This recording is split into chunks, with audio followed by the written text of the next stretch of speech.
In the play Othello, one can see clear evidence of the power of feigned reluctance to manipulate people. By using this tactic, the manipulator can make their fake statements seem more genuine and honest by simply acting like they don't actually want to tell the person they're manipulating the thoughts. However, it's really insidious, as they provide just enough of misgivings and show them to the person they're manipulating to make the person that they're manipulating press the manipulator for those thoughts. So the manipulator does know that they're going to be sharing the thoughts.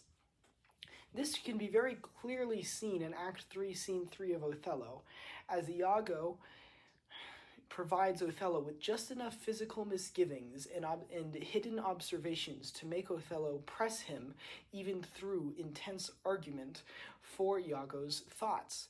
Iago even makes strong arguments against telling Othello, telling him that he doesn't really want to share because it could smear Cassio's name or make Othello jealous, which is insidious because these things that he's warning Othello against are really what he wants Othello to feel, and ends up succeeding in making Othello feel in the end. My noble lord, What dost thou say, Iago?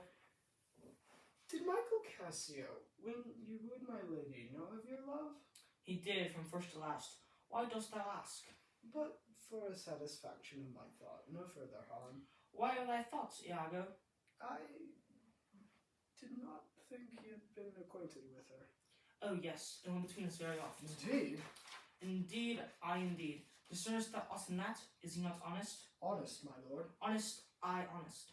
My lord, I ought to know.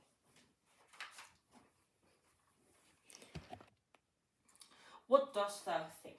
Think, my lord. Think, my lord, by heaven he echoes me, as if there are some monstrous thoughts, too hideous to be shown. Thou dost mean something.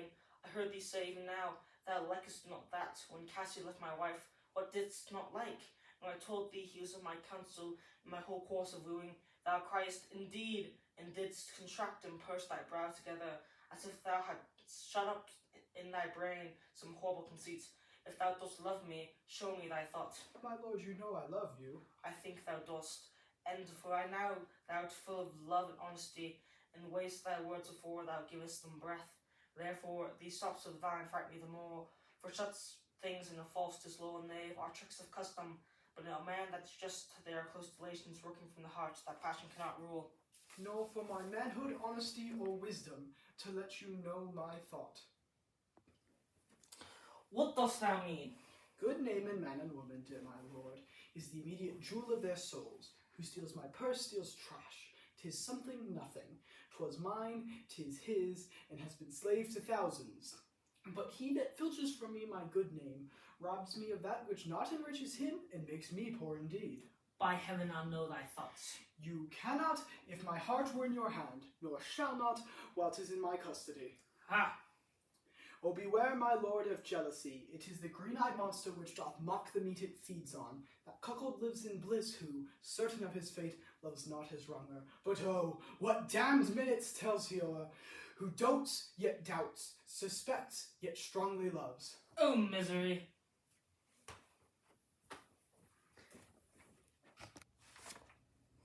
For Michael Cassio, I dare to be sworn to think that he is honest. I think so too.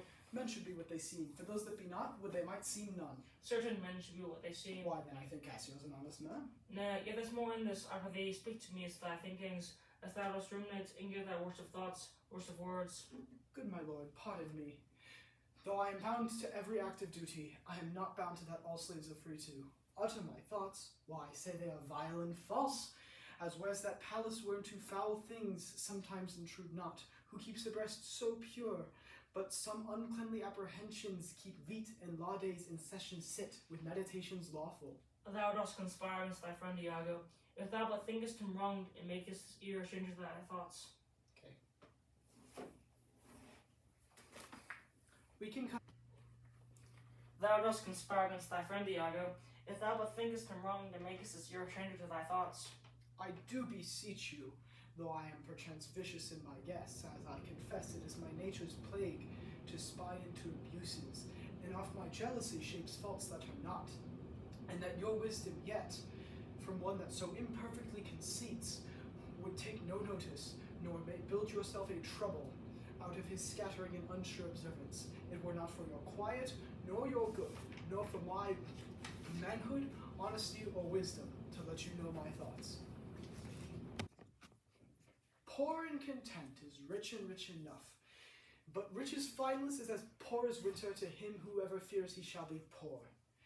Good heaven, the souls of all my tribe defend from jealousy. Why? Why is this? Thinkest thou I'd make a lie of jealousy, to follow still the changes of the moon, fresh suspicions? No, to be once in doubt is once to be resolved. Exchange me for a goat.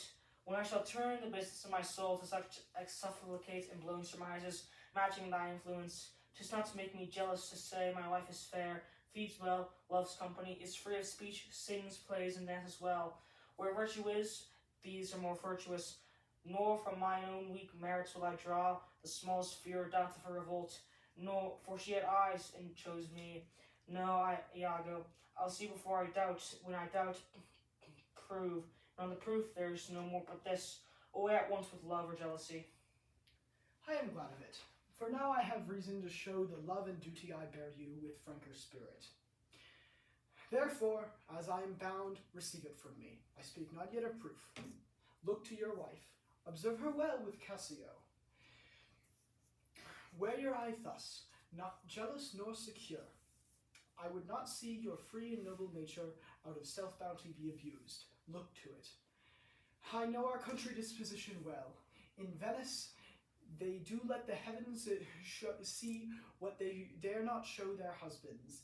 It is in their best conscience not to leave done done, but to keep done known.